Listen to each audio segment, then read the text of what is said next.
The 17th century has been called the century of genius, in part because it was the age when science became modern. It was the great age of Galileo and Sir Isaac Newton, whose combined lifetimes span the century, with Galileo dying and Newton being born in the same year, 1642. When Galileo was young, those who studied the natural world still labored largely in isolation from one another and from the general public, working oftentimes by methods of trial and error, not altogether clear on what they were trying to do, with their thinking still complicated by ideas not nowadays considered scientific. They had nevertheless accomplished a good deal, without which the intellectual revolution of the 17th century would not have occurred. But in a way, all scientific investigators before Galileo seemed to be precursors, patient workers, destined never to enter into the world toward which they labored. By 1727, when Newton died, a new international scientific community had emerged. Scientists, or natural philosophers as they were then called, communicated regularly with one another, and science was recognized as one of the principal enterprises of European society.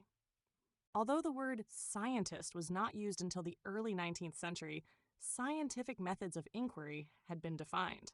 The store of factual knowledge had become very large. The first modern scientific synthesis, or coherent theory of the physical universe, had been presented by Newton. Scientific knowledge was applied increasingly to navigation, mining, agriculture, and many branches of manufacture. Science and invention were joining hands. Science was accepted as the main force in the advancement of civilization and progress, and science was becoming popularized. Many people who were not themselves scientists believed in science and attempted to apply scientific habits of thought to diverse problems of social and political life. The history of science is too complex a story to be told in this book, but there are a few ideas about it that even a book of this kind must attempt to make clear. First, science, purely as a form of thought, is one of the supreme achievements of the human mind, and to have a historical 450 understanding of human intellectual powers, one must sense the importance of science, as of philosophy, literature, or the arts. Second, science has increasingly affected practical affairs, entering into the health, wealth, and happiness of humankind. It has changed the size of populations and the use of raw materials, revolutionized methods of production, transport, business, and war, and so helped to relieve some human problems while aggravating others.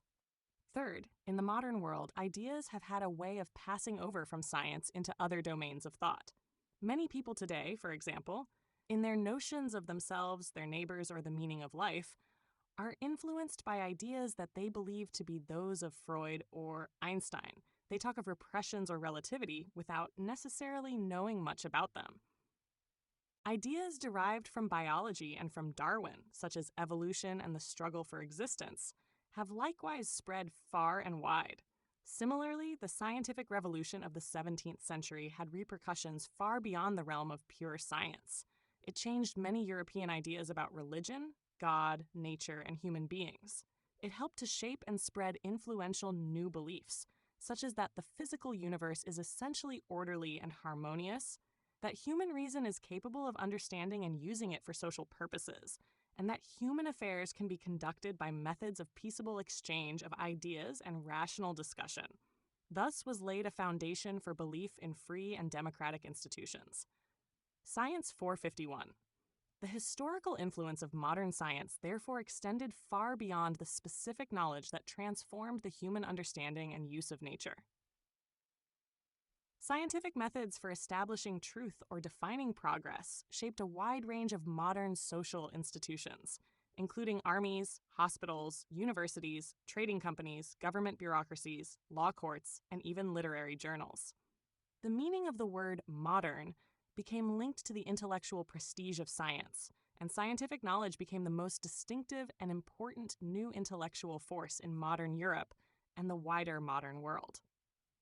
The purpose of this chapter is to sketch the rise of modern science in the 17th century and the emergence of the scientific view of the world and of human affairs. The chapters that follow will describe the increasing application of this new knowledge in the expanding global economy and the influence of scientific thought in 18th century European culture, which is generally known as the Age of Enlightenment. 27. The emergence of a scientific culture. Bacon and Descartes. Science before the 17th century, 240–452. The scientific view became characteristic of elite European society about the middle of the 17th century. There had indeed been a few in earlier times who caught glimpses of a whole civilization reared upon science. To us today, the most famous of these earlier scientific thinkers is Leonardo da Vinci, 1452–1519, the universal genius of the Italian Renaissance, who had been artist, engineer, and scientific theorist all in one. Leonardo, by actual dissection of dead bodies, had obtained an accurate knowledge of human anatomy. He had conceived of the circulation of the blood and the movement of the earth about the sun, and he had drawn designs for submarines and airplanes and speculated on the use of parachutes and poison gases. But Leonardo had not published his scientific ideas. He was known almost exclusively as an artist. His work in science remained outside the stream of scientific thought, without influence on its course. It was not even known until the discovery of his private notebooks in the 20th century. Leonardo thus figures in the history of science as an isolated genius, a man of brilliant insights and audacious theories, which died with their author's death. Whereas science depends on a transmission of ideas, in which investigators build upon one another's discoveries, test one another's experiments, and fill in the gaps in one another's knowledge. Modern science evolved as a kind of new cultural system, more dependent on communications and widely shared cultural beliefs than on the brilliance of isolated thinkers. Leonardo's scientific work, remaining unpublished, never entered the cultural institutions in which new scientific knowledge would be produced, challenged, and revised. Leonardo da Vinci. A century after the death of Leonardo da Vinci, educated Europeans were by no means scientifically minded. Among thoughtful persons, many currents were stirring. On the one hand, there was a great deal of skepticism, a constantly doubting frame of mind, which held that no certain knowledge is possible for human beings at all, that all beliefs are essentially only customs, that some people believe one thing and some another, and that there is no sound way of choosing between them. This attitude was best expressed by the French essayist Michel de Montaigne, 1533–1592. Whose thought distilled itself into an eternal question, que sais-je? What do I know? With the always implied answer, nothing or very little. Montaigne's philosophy led to a new interest in self-analysis, and 241–453 to a tolerant, humane, and broad-minded outlook. But as a system of thought, it was not very constructive in shaping new scientific knowledge or new institutions for scientific research. On the other hand, there was also a tendency to overbelieve in mysterious supernatural powers, arising from the same inability to distinguish between true and false. There was no accepted line between chemistry and alchemy, or between astronomy and astrology. All alike were regarded as ways of penetrating the secrets of nature. The 16th century had been a great age of charlatans, such as Nostradamus and Paracelsus, some of whom, notably Paracelsus, mixed magic and valid science in a way hardly understandable to modern scientists. As late as the 17th century, especially in Central Europe where the 30 Years' War produced chaos and terror, kings and generals kept private astrologers to divine the future. Historical documents. Michel de Montaigne, The Essays, 1580. A new generation of skeptical thinkers arose after the wars of religion in the 16th century. The French writer Michel de Montaigne became one of the most important advocates for a new kind of self-conscious, analytical approach to all human experiences, stressing the discovery of selfhood as essential for a meaningful life. This skeptical self-fashioning helped to encourage a new tolerance, as well as a new search for knowledge that would later shape the ideas of scientists such as René Descartes. In these excerpts from two of his famous essays, Montaigne emphasizes that a good life requires quiet reflection and times of withdrawal from the busy activities of daily life. Michel de Montaigne, On Solitude, and on 3 kinds of social intercourse, the essays A Selection, translated and edited by M.A. Screech, London, Penguin Books Limited, 1987, pp. 100–101, 253. Choose treasures which no harm can corrupt, and hide them in a place which no one can enter, no one betray, save we ourselves. We should have children, property, and above all, good health, if we can. But we should not become so attached to them that our happiness depends on them. We should set aside a room, just for ourselves, keeping it entirely free, and establishing there our true liberty, our principal solitude and asylum. Within it, our normal conversation should be of ourselves, with ourselves, so privy that no commerce with or communication with the outside world should find a place there. We have a soul able to turn in on herself. She can keep herself company. Let us bring our thoughts and reflections back to ourselves and to our own well-being.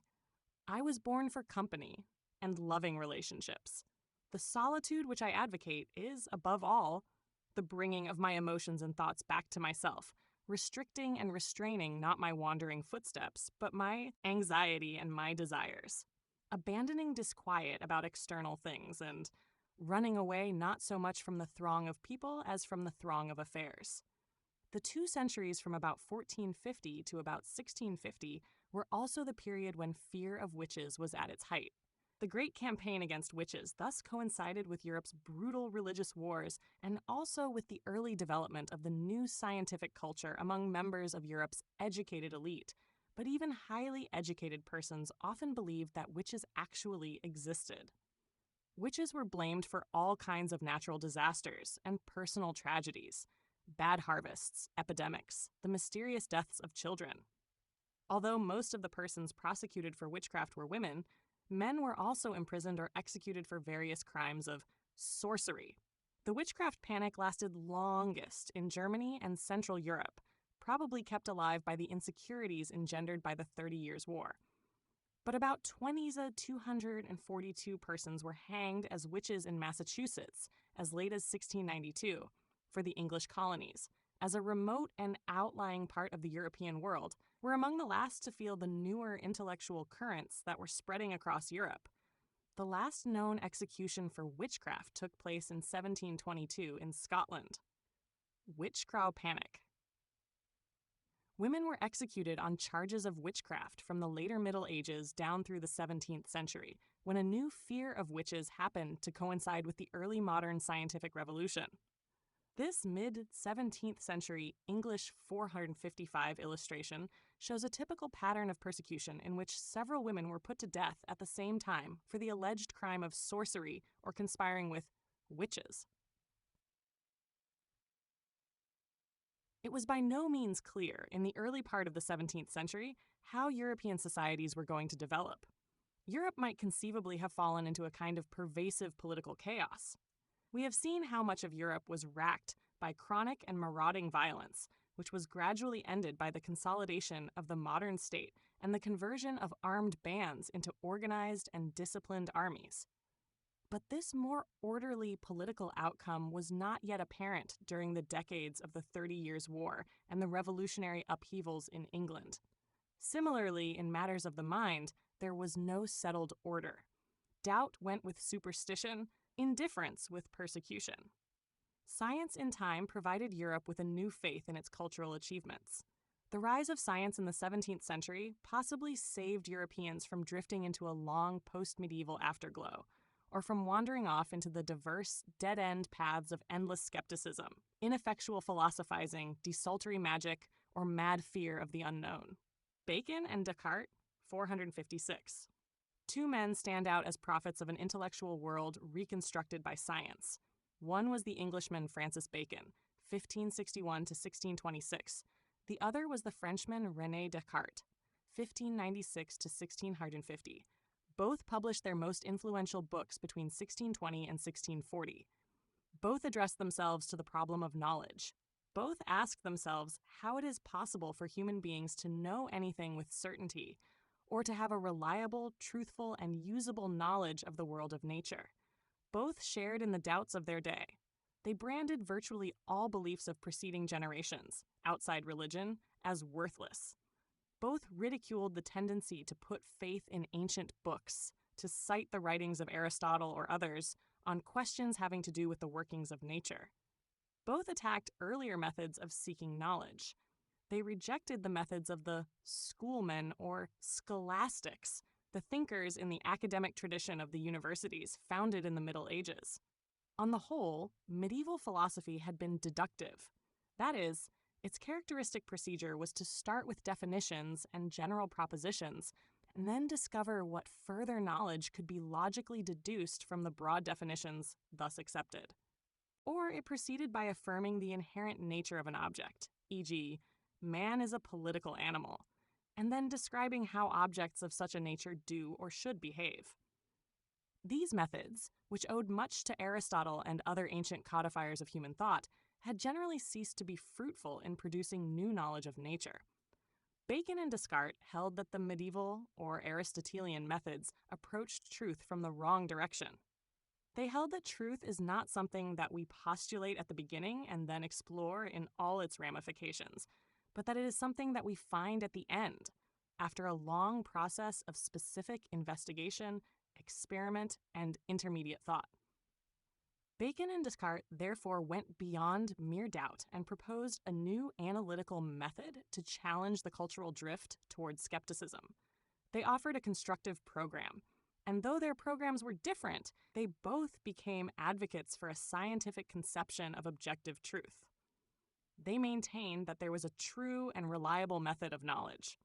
And they maintained, in addition, that once this true method was known and practiced, once the real workings of nature were understood, people would be able to use this knowledge for their own purposes, control nature in their own interests, make useful inventions, improve their mechanical arts, and add generally to human wealth, 243, 457, and comfort.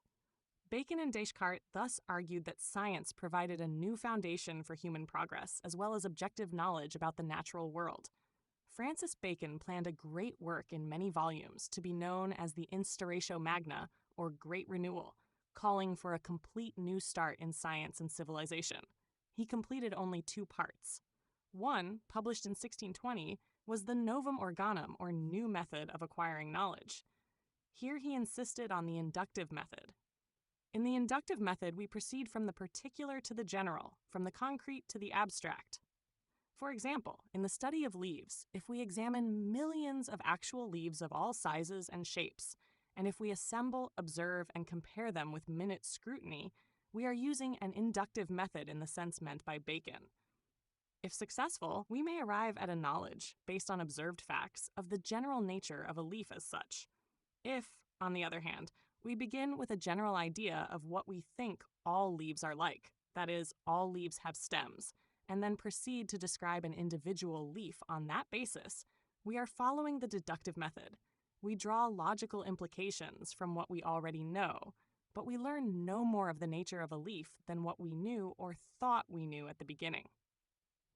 Francis Bacon and Empiricism, 458. Bacon advised his readers to put aside all traditional ideas, to rid themselves of prejudices and preconceptions, to look at the world with fresh eyes, to observe and study the innumerable things that are actually perceived by the senses. Thinkers before Bacon used the inductive method, but he formalized it as a method and became a leading philosopher of empiricism, which asserted that reliable knowledge must be based on observation and experience. This philosophy has always proved a useful safeguard against fitting facts into preconceived or purely abstract patterns. It demands that we let our ideas and actions be shaped by actual facts as we observe them. The new scientific knowledge thus linked particular facts to general principles and typically combined inductive method with the broader claims of deductive thought. The knowledge that developed from such empirical and analytical methods came to be viewed as stable truths that did not simply express the subjective beliefs of a particular person or cultural tradition.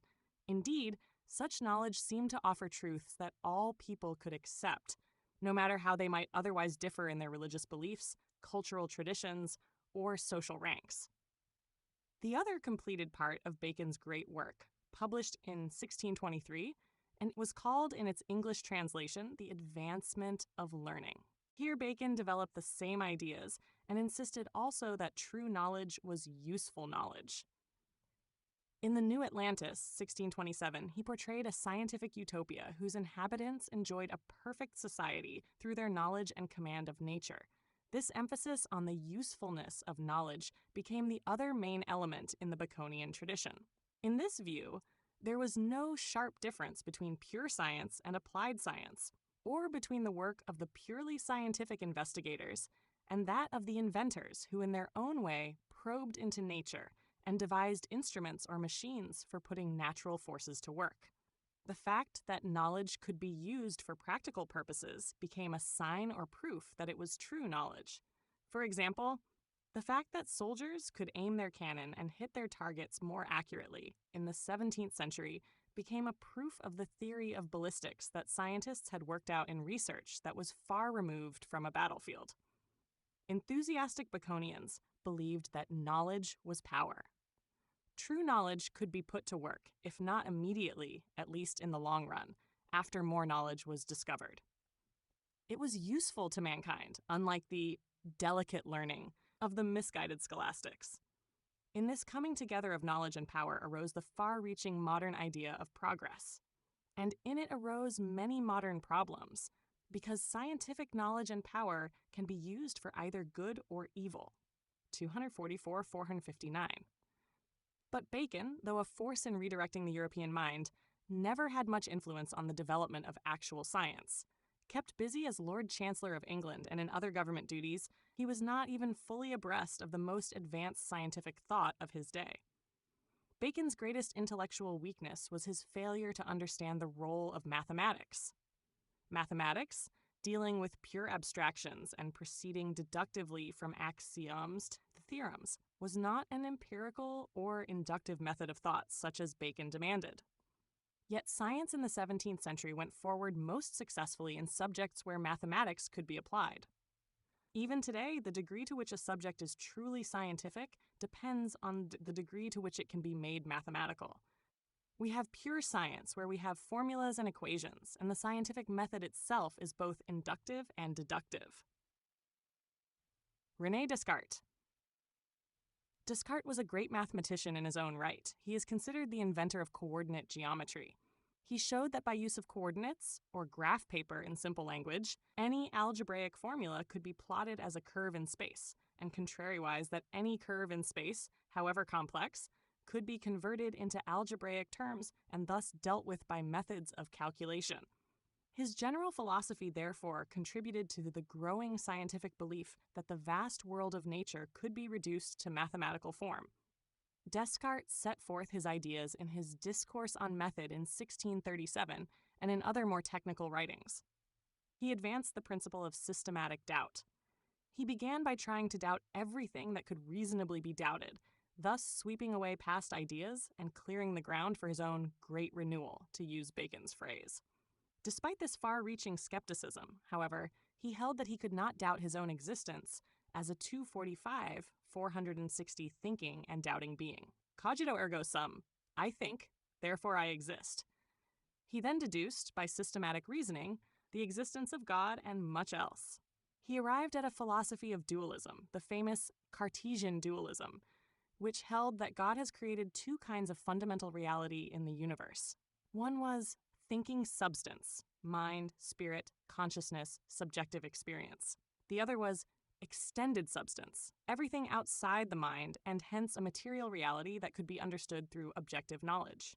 Of everything except the mind itself, the most fundamental and universal quality was that it occupied a portion of space, minute or vast. Space itself was conceived as infinite and everywhere geometric.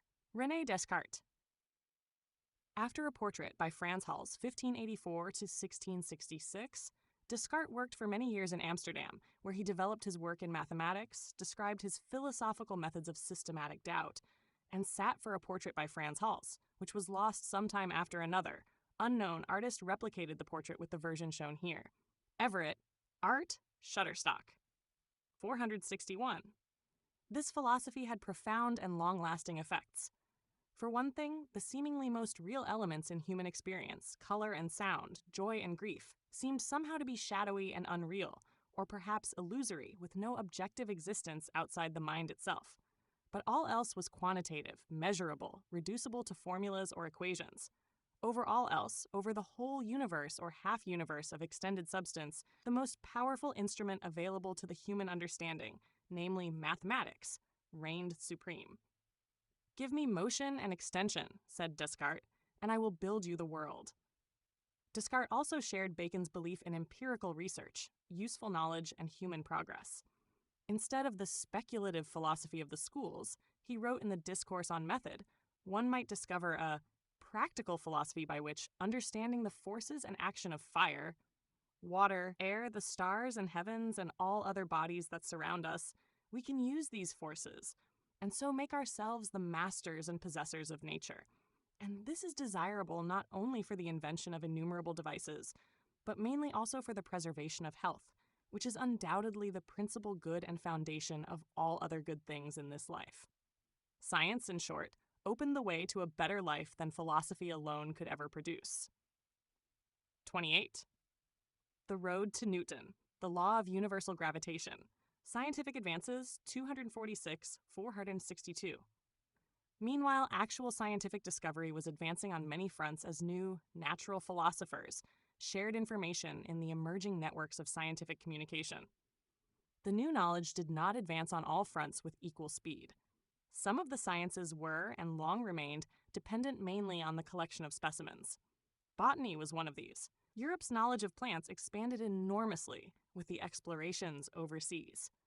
New edible plants were brought from the Americas, and the botanical gardens and herb collections in Europe also became far more extensive than ever before, bringing important enlargements in the stock of medicinal drugs as well as new foods. Other sciences drew their impetus from intensive and open-minded observation. In 1543, the Flemish physician Andreas Vesalius published The Structure of the Human Body, an influential book that renewed and modernized the study of anatomy. Formerly anatomists had generally held that the writings of Galen, dating from the 2nd century CE, contained an authoritative description of all human muscles and tissues.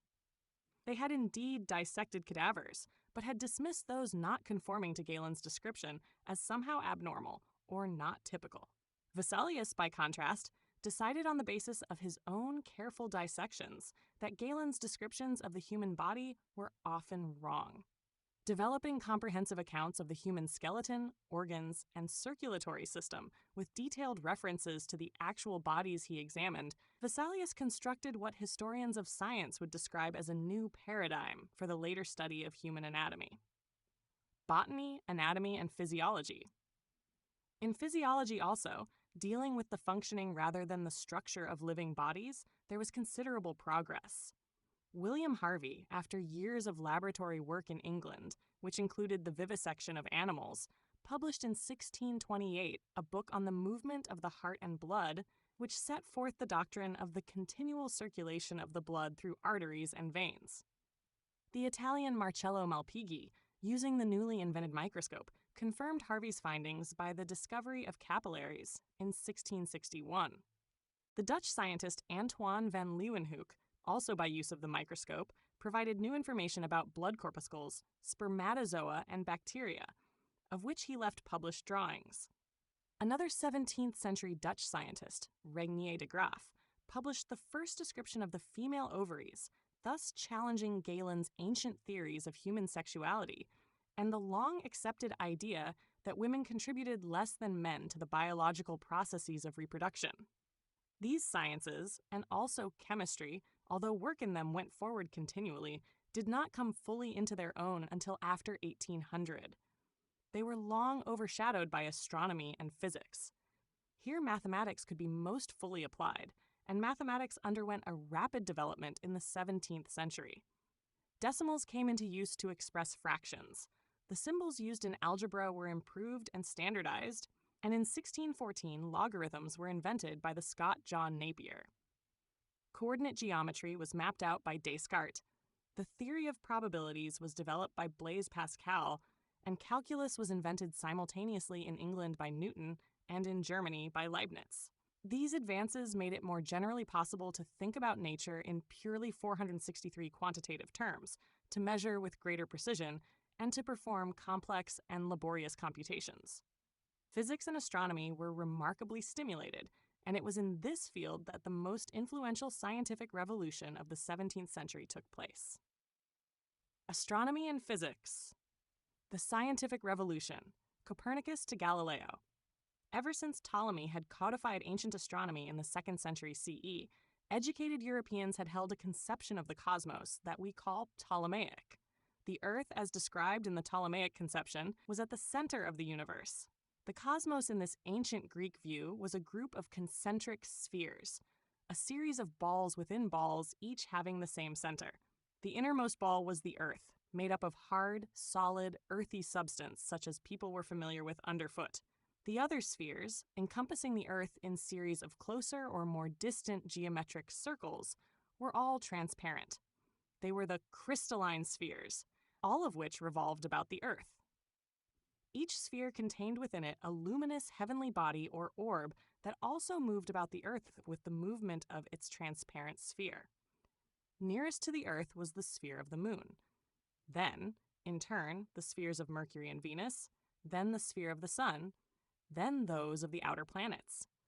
Last came the outermost sphere containing all the fixed stars studded in it, all moving majestically about the Earth in daily motion, but motionless with respect to each other, because they were held firmly in the same sphere. Beyond the sphere of the fixed stars, in general belief, lay the Empyrean, the home of angels and immortal spirits, but this was not a matter of natural science. The Ptolemaic system, 247-464. Persons standing on the Earth and looking up into the sky thus felt themselves to be enclosed by a dome in which their own position was the center. In the blue sky of day, they could literally see the crystalline spheres. In the stars at night, they could behold the orbs that these spheres carried with them. All revolved about the observer, presumably at no very alarming distance. The celestial bodies were commonly supposed to be of different material and quality from the Earth. The Earth was of heavy dross. The stars and planets and the sun and moon seemed made of pure and gleaming light, or at least of a bright ethereal substance, almost as tenuous as the crystal spheres in which they moved. The cosmos was a hierarchy of ascending perfection. The heavens were purer than the Earth, an Earth-centered cosmos. Nicholas Copernicus, 465. This Ptolemaic geocentric system corresponded to actual appearances, and except for scientific knowledge would be highly believable today. It was formulated also in rigorous mathematical terms. Ever since the Greeks, and becoming increasingly intricate in the Middle Ages, a complex geometry had grown up to explain the observed motion of the heavenly bodies. The Ptolemaic system was a mathematical system, and it was for purely mathematical reasons rather than from empirical observations that it first came to be reconsidered. There was a marked revival of mathematical interest at the close of the Middle Ages, in the 14th and 15th centuries, a renewed concentration on the philosophical traditions of Pythagoras and Plato. These philosophies proposed the doctrine that numbers might be the final key to the mysteries of nature. With them went a metaphysical belief that simplicity was more likely to be a sign of truth than complexity, and that a simpler mathematical formulation was better than a more complicated one. These ideas motivated Nicholas Copernicus, 1473 to 1543, born in Poland of German and Polish background, who, after study in Italy, wrote his epochal work on the revolutions of the heavenly orbs. In this book, published in 1543 after his death, he held the sun to be the center of the solar system and of the whole universe. The Earth, he argued, was one of the planets revolving in space around it. This view had been entertained by a few isolated thinkers before. Copernicus gave a mathematical demonstration. To him, it was a purely mathematical problem. With increasingly detailed knowledge of the actual movement of the heavenly bodies, it had become necessary, as the years passed, to make the Ptolemaic system more intricate by the addition of new cycles and epicycles, until, as John Milton expressed it later, the cosmos was, with centric and concentric scribbled o'er, cycle and epicycle, orb in orb. Johannes Kepler, a German, was a kind of mathematical mystic, part-time astrologer and scientific genius. Copernicus had believed the orbits of the planets about the sun to be 466 Copernicus needed fewer such hypothetical constructions to explain the known movements of the heavenly bodies. The heliocentric or sun-centered theory was mathematically simpler than the geocentric or Earth-centered theory that it would gradually displace. The Copernican doctrine long remained a hypothesis known only to experts. Most astronomers for a time hesitated to accept it, seeing no need, from the evidence yet produced, to make such a radical readjustment of the older Ptolemaic paradigm. Tycho Brahe, 1546 to 1601, the greatest authority on the actual positions and movements of the heavenly bodies in the generations immediately after Copernicus, never accepted the Copernican system in full. But his assistant and follower, Johannes Kepler, 1571 to 1630, building on Tycho's exact observations, not only accepted the Copernican theory, but carried it further. 248 perfect circles. Tycho showed that this belief did not fit the observable facts. It was Kepler who discovered that the orbits of the planets were ellipses. The ellipse, like the circle, is an abstract mathematical figure with knowable properties. Kepler demonstrated that the closer a planet is to the Sun in its elliptical orbit, the faster it moves. And he showed that the length of time in which the several planets revolve about the Sun varies proportionately with their distance from the Sun. The Copernican conception of a solar system revolving around the Sun was long unknown outside a small circle of experts, and few persons understood the mathematics upon which it was based. But the meaning of the Copernican theories later spread in visual images that depicted the new astronomical view of the Sun, Earth, and other planets. Time Life Pictures, Getty Images. Most people could not understand the mathematics involved, but it was possible to realize the astounding implications of Kepler's laws of planetary motion. Kepler showed that the actual world of stubborn facts, 467 as observed by Tycho, and the purely rational world of mathematical harmony as surmised by Copernicus were not really in any contradiction to each other, that they really corresponded exactly. He digested an overwhelming amount of hitherto unexplained information into a few brief statements. He showed a cosmic mathematical relationship between space and time, and he described the movement of the planets in explicit formulas, which any competent person or scientific community could verify at will. 249 Galileo's scientific research, which included the use of a telescope and led to a clash with church authorities, gave him an enduring stature in European intellectual history. This later image of Galileo portrays him as the idealized early modern man of science, working alone to discover and describe new knowledge. Popper photo/Getty Images. 468. The international character of early modern scientific culture can be seen in the next important contributions of the Italian Galileo Galilei, 1564 to 1642.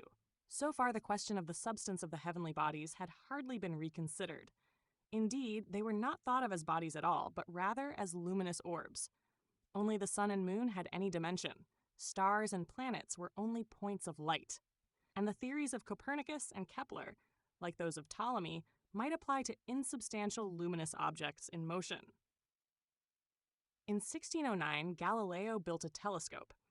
Turning it to the sky, he perceived that the moon had a rough and apparently mountainous surface, as if made of the same kind of material as the Earth. Seeing clearly the dark part of the moon in its various phases, and noting that in every position it only reflected the light of the sun, he concluded that the moon was not itself a luminous object, another indication that it might be made of Earth-like substance. He saw spots on the sun, as if the sun were not pure and perfect.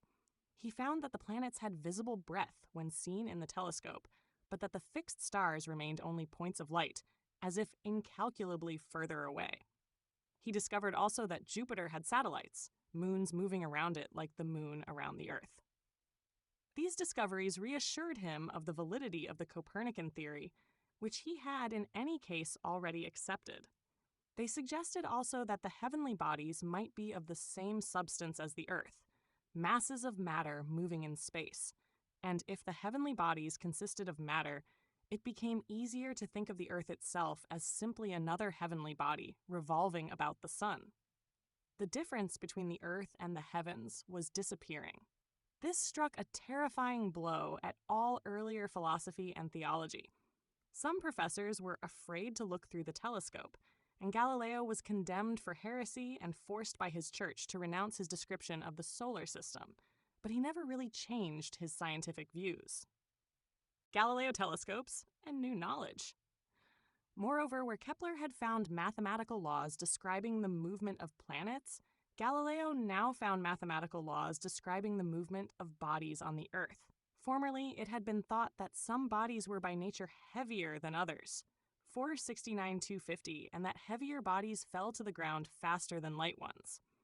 Galileo in 1591, according to the traditional story, dropped a 10-pound and a 1-pound weight simultaneously from the top of the Leaning Tower of Pisa. The truth of this story has been questioned, but in any case, Galileo showed that two bodies of different weights, when allowance was made for the different air resistance of differently shaped objects, struck the ground at the same time. His further work in dynamics, or the science of motion of bodies, took many years to accomplish. He had to devise more refined means for measuring small intervals of time, find means of estimating the air resistance and friction that always occur in nature, and conceive of absolute motion and of force and velocity in abstract mathematical terms. Yet Galileo could still not answer certain questions about the motion of objects, questions that would soon be examined again by Isaac Newton. The achievement of Newton. The promise of science. 470. Historians of science now tend to stress the collective and cultural components of scientific advances rather than great man accounts of the lone scientific genius, but it was the supreme creative achievement of Isaac Newton, 642-1727, that brought Kepler and Galileo together in a new explanation of universal motion. Connecting the breakthroughs of his influential predecessors, Newton was able to show that Kepler's laws of planetary motion and Galileo's laws of terrestrial motion were two aspects of the same laws. Galileo's discovery that moving bodies move uniformly in a straight line unless deflected by a definite force made it necessary to explain why the planets, instead of flying off in straight lines, tend to fall toward the sun, the result being their elliptical orbits, and why the moon, similarly, tends to fall toward the Earth. Newton seems early to have suspected that the explanation would be related to Galileo's laws of falling bodies, and that the pull of the Earth upon objects on Earth might resemble a pull characterizing all bodies in the solar system.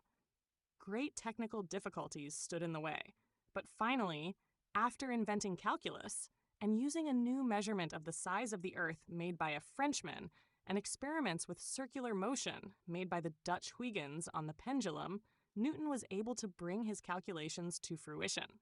He soon published, in Latin, his Mathematical Principles of Natural Philosophy, 1687, a book that would bring the law of universal gravitation into both the science and the wider intellectual debates of early modern Europe. Universal Gravitation 471.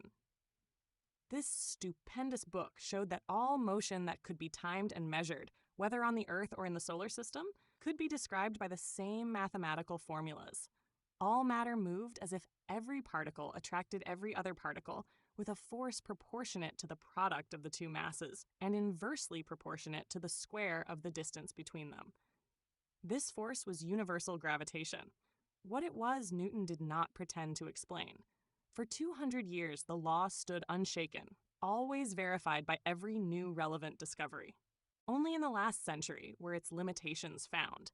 It does not hold good in the infinitesimal world of subatomic structure or in the macrocosm of the whole physical universe as now conceived. It was in Newton's time that the pursuit of natural knowledge became institutionalized, and Newton himself first presented his theories at London's Royal Society for Improving Natural Knowledge. Such institutions, possessing equipment and funds, were engaged in scientific study, most notably at the Royal Society of London, founded in 1662, and the Royal Academy of Sciences in France, founded in 1666. Both originated when earlier and informal groups, usually gentlemen of the landed class, received official charters from their governments to pursue scientific interests. Scientific periodicals began to be published. Scientific societies provided the medium for prompt interchange of ideas indispensable to the growth of scientific knowledge. They held meetings, proposed projects for research, and published articles on the natural sciences and mathematics. But they also studied and wrote about paleography, numismatics, chronology, legal history, and natural law. The work of the learned had not yet evolved into modern academic specializations. 251 historical interpretations and debates. Continuity and discontinuity in the scientific revolution. Historians have waged spirited debates about the ways in which early modern scientists both reaffirmed traditional religious beliefs and launched a modern method for understanding the natural world. Such discussions therefore focus on broad questions about the nature of historical continuity and change, and about the relation between deep structures of belief and revolutions in thought.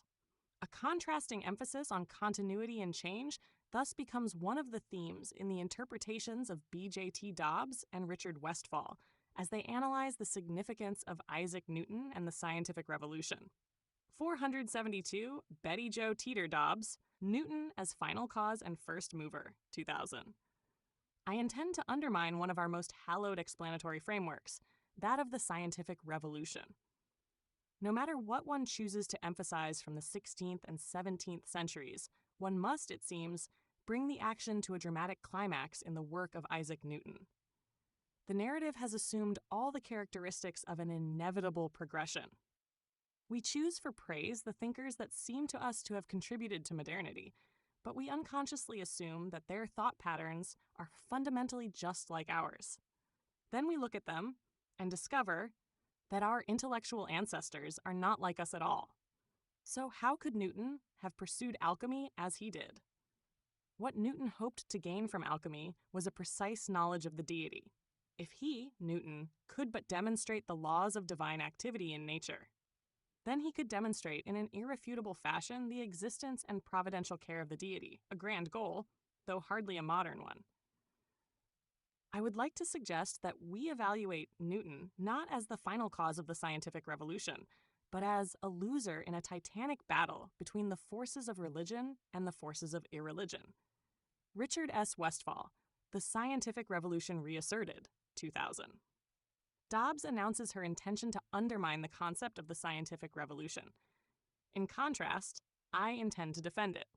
Before the scientific revolution, theology was queen of all the sciences. As a result of the scientific revolution, we have redefined the word science, and today other disciplines strive to expand their self-esteem by appropriating the word to themselves. The focus of the change was the scientific revolution of the 16th and 17th centuries. I am convinced that there has been no more fundamental change in the history of European civilization. For those who accepted the new astronomy and the new mechanics, Aristotelian natural philosophy had become untenable. If the transformation of scientific thought were to proceed, a new natural philosophy had become a necessity. With Newton, the new science and the new philosophy of nature found their definitive form in which they shaped the scientific tradition in the West for the coming 2 centuries. The very nature of the new enterprise ensured that the Newtonian system would be modified.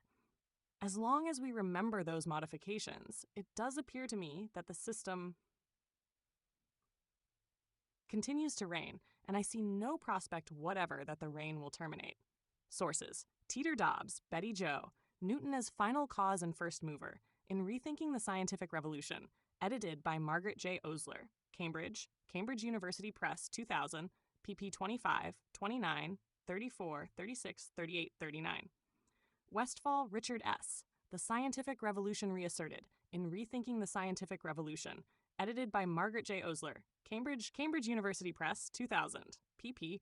41, 43, 47 to 48. 252, 473.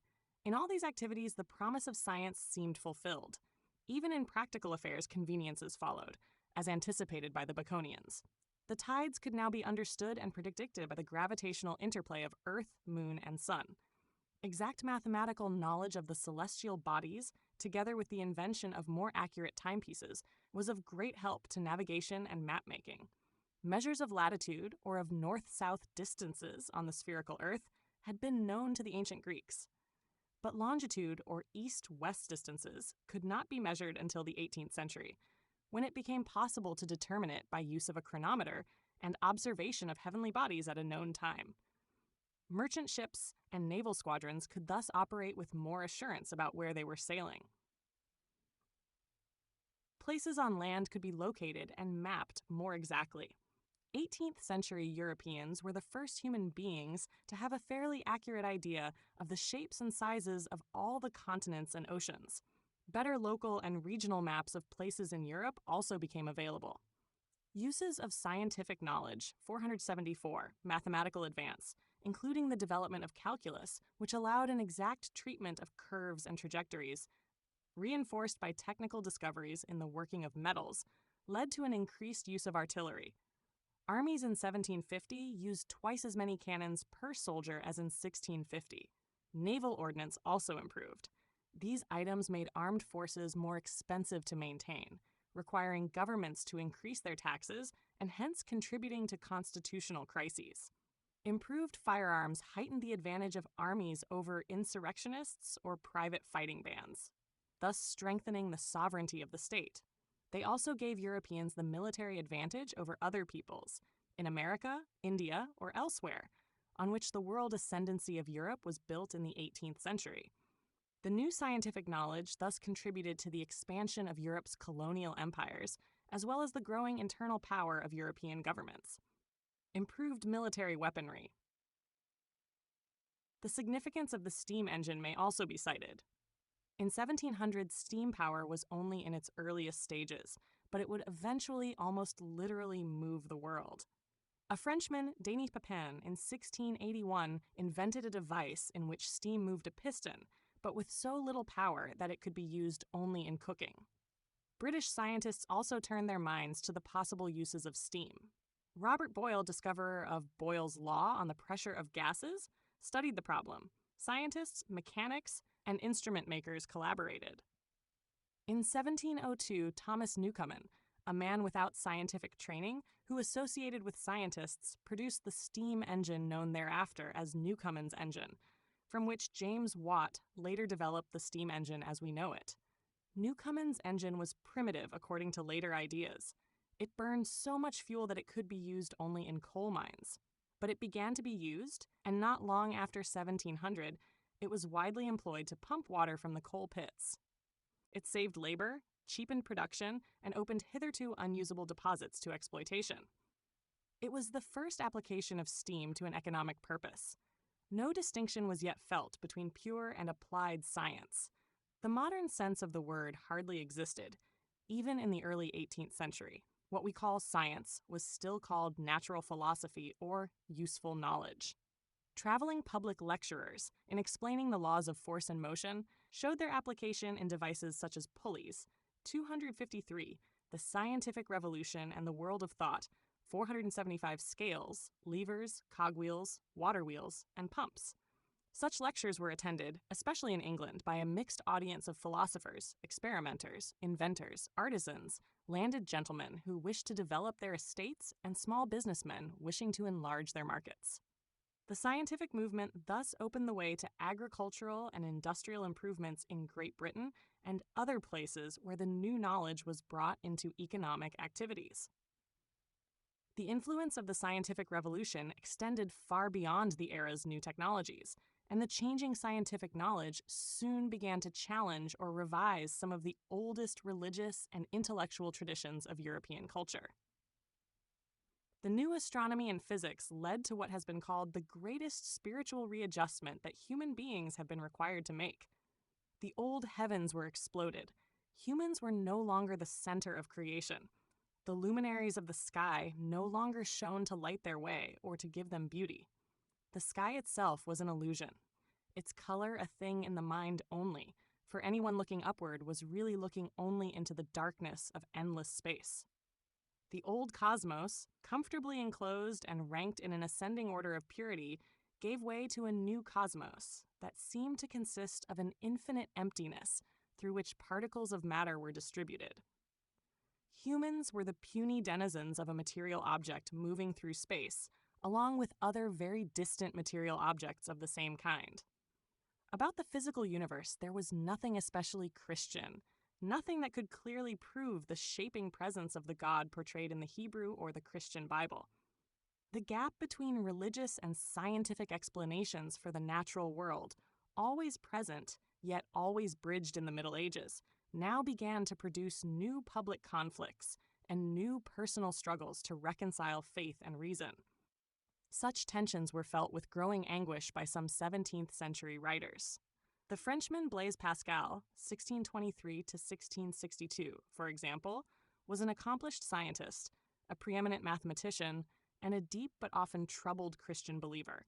He left a record of his religious beliefs, anxieties, and fears in his pensées, or thoughts, jottings, and personal reflections from which he hoped someday to write a great book on the Christian faith.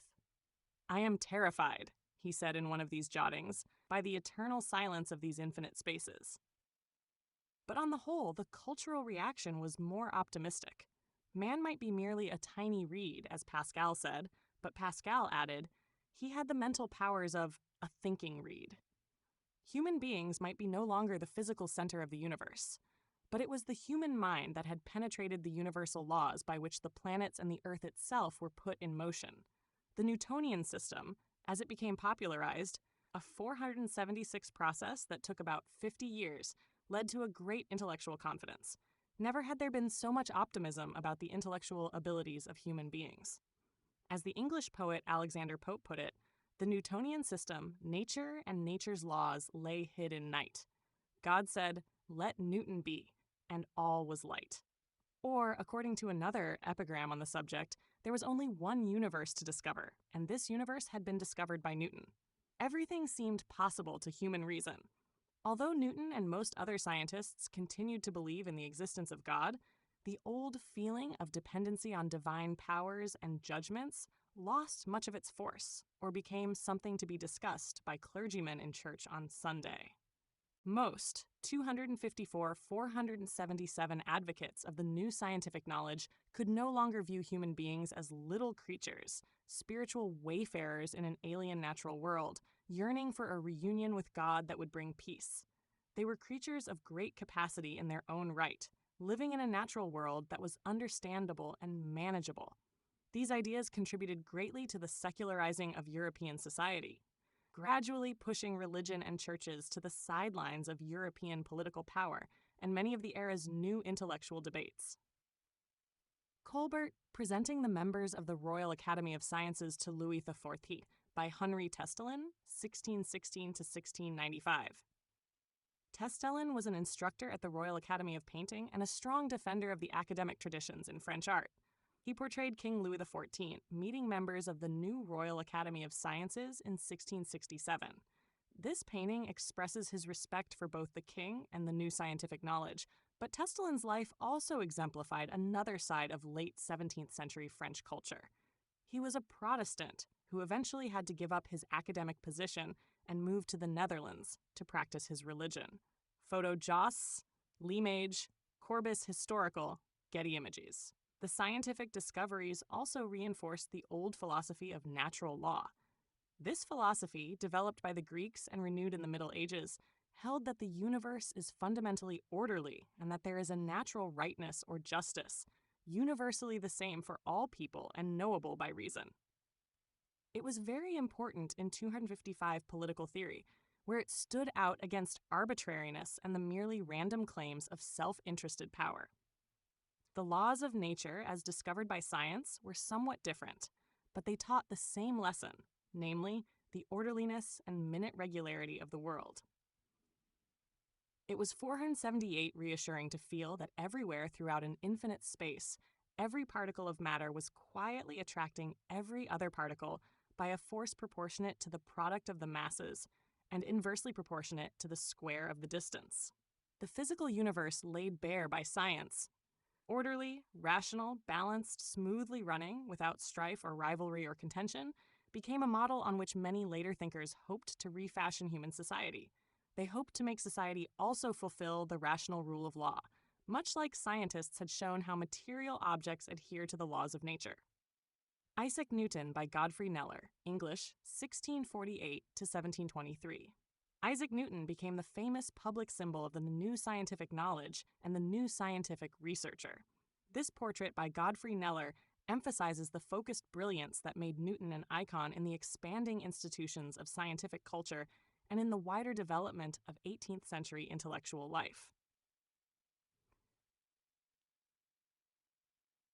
In some ways, it would be possible to exaggerate the impact of pure science.